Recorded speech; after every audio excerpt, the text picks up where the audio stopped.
Since we're adults now, we're going to talk about how do you balance your family, your career, and Hindi your ko mag-introduce service. ng sarili ko. Wait lang! Okay.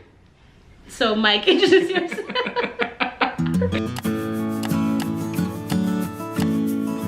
Hello everyone, Sky here, and I am with my friend, Mike. He is my high school ba? Grade school.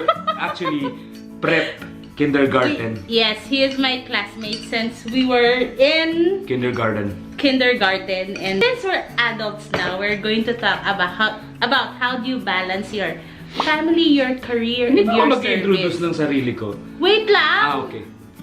So, Mike, introduce yourself. He's my friend ever since Hi everyone! I was Hello sa born. lahat ng mga nagpo-follow kay Sky, so lahat ng mga fans and subscribers and everyone else. My name is Mike. I'm just like what she mentioned. I'm actually her friend since kindergarten. Our friendship really was siguro a blessing and a gift, especially that we also journeyed in the same community. We were part of the same community, YFC. Yay, we also became missionaries. And we also became missionaries At at the same time with the same community. But now I think because he's a preacher now, OMG.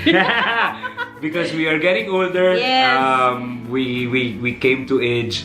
So I'm right now a feast builder of the Light of Jesus community. I'm handling Monday session of the Feast Ortigas, and I'm also working as a communications and club events manager of Manila Polo Club. So sometime like we can siguro we can discuss how did you become a feast builder. Sure. But maybe on a later video. on a later video. Yes, because right now since 2018 is ending and Talaga?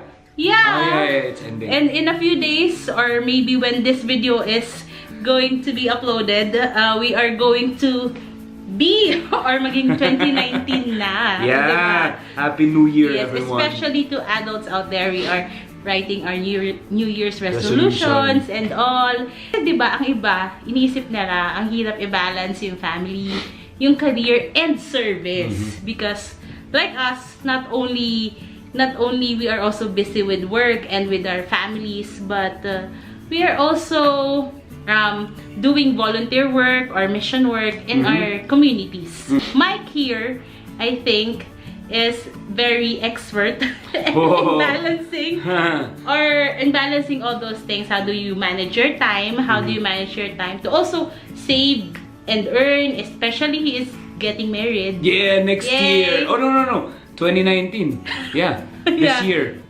Kasi mag-New Year na. Okay.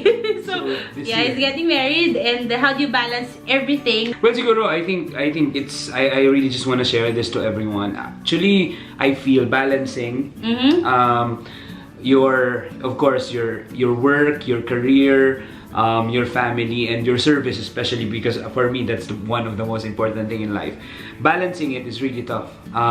Just why I really wanted to give it to all the people who are doing that. You know, after every work, you go to service and then balance your time with your family. I know that it's really tough, but it's manageable and it can be done.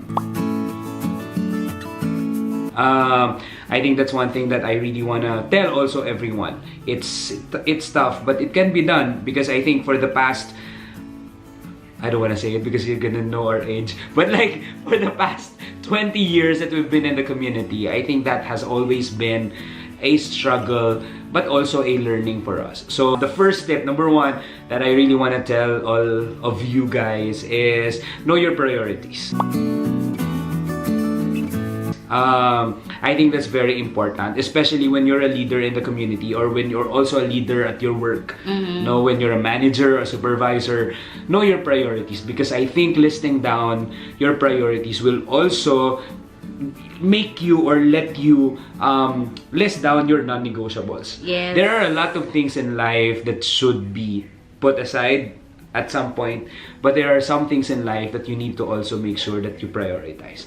So I think knowing your priorities will really put you into the edge of getting to know what's more important, what's urgent, And so that you can actually list down what you will do yeah, for that's that also day. important. Why do we all need to have our own planners Yes! or journals and all that. Planners are actually not just a one-time big time thing. You know, you get a planner in Starbucks and you drink a lot of coffee, you get it, and then after that Hindi naman gagamitin. yeah, you just put it on the side. Planners are there to actually guide you every single day. So Yeah. know your priorities. So list down everything that you need to do. Every day.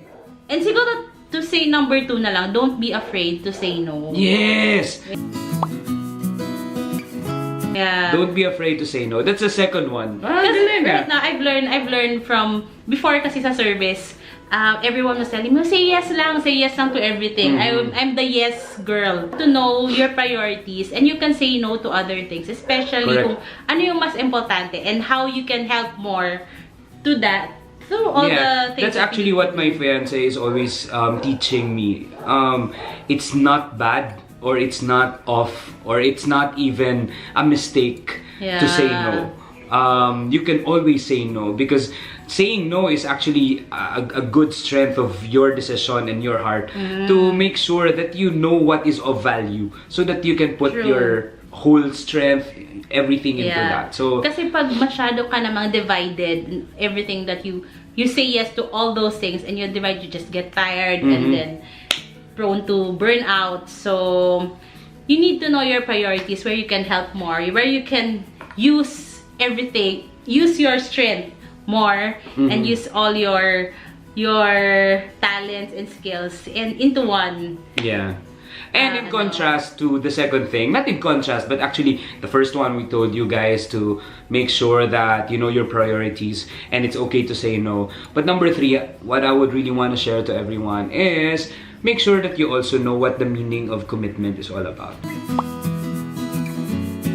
True. I feel that for the longest time, that's where people really, I'm not judging anyone, but that's where people falter at times. Yeah. Knowing what the word commitment is. Because I think if you are that committed in your service, in your work, and in your relationship with your family, then you know how to balance. And to keep your promises. And to keep your promises. And to make time. Time management is an art. It's a skill. And it can be done knowing what needs to be done, what's more important, saying no, and commit into it. Commitment is something that would divide your time and moments of just slacking to the time and moments that you need to do something.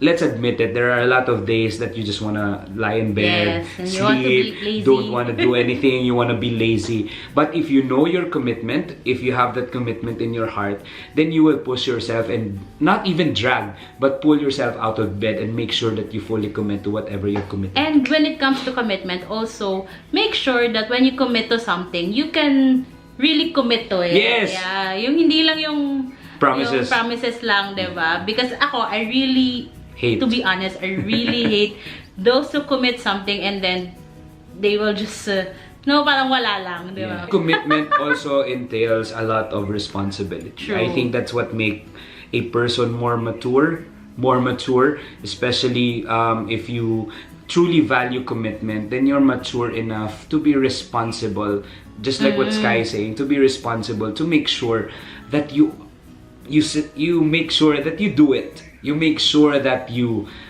know that put a pen on a stone and you know, just make sure that whatever you say yes to, you fully commit in doing it. And when it comes to priorities, also know that, also put into your heart that your family is also a priority. Yeah. So when it comes to work, to family, kumbaga kailangan mo siyang i-adjust yung sarili mo to everything. Like, for both of us, we are working away from our families. Yeah. So for many years. For many years. So we're not in our homes in the province. So kailangan we need to also give time, especially holiday season, umuwi ka kahit ilang days. Important thing of all that you really value, you really value your priorities. Learn to say no and you fully commit. Yes. So, balancing is an art. It's difficult, but it can be done. And a lot of people would always ask, so what's more important? Is it the service? Is it your family? Is it your career? I think everything else is important. Yeah. Each and every aspect of your life, either work, either your service or your family, they're all important. It's like they're all on the same pedestal. So you just have to make sure that you give time and importance to these three. And I think the last point that we're going to say, Mike, is don't forget to also ask for guidance and to pray. To pray that you can be able to manage all of these responsibilities.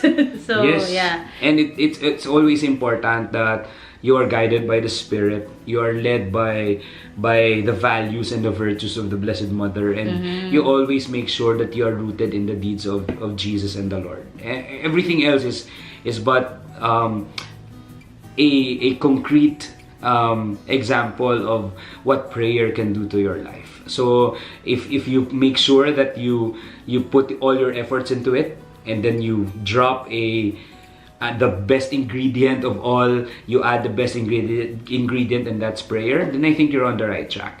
Again, it's tough, but it can be done. Yeah. Thank you so much, Mike, and I hope you learned something from us today. Yes, and of course, please, I'm just gonna promote this. Please make sure that you also watch the videos of Everyday Miracles. We are trying to promote a happy, a positive atmosphere every single day. Where can they find They can videos? find that in all in our Feast Ortigas Galleria Monday session. Yes. We will link page. below the link of the page. So thank you so much. Thank you so much, everyone. God bless. God bless and Happy New Year. Bye bye.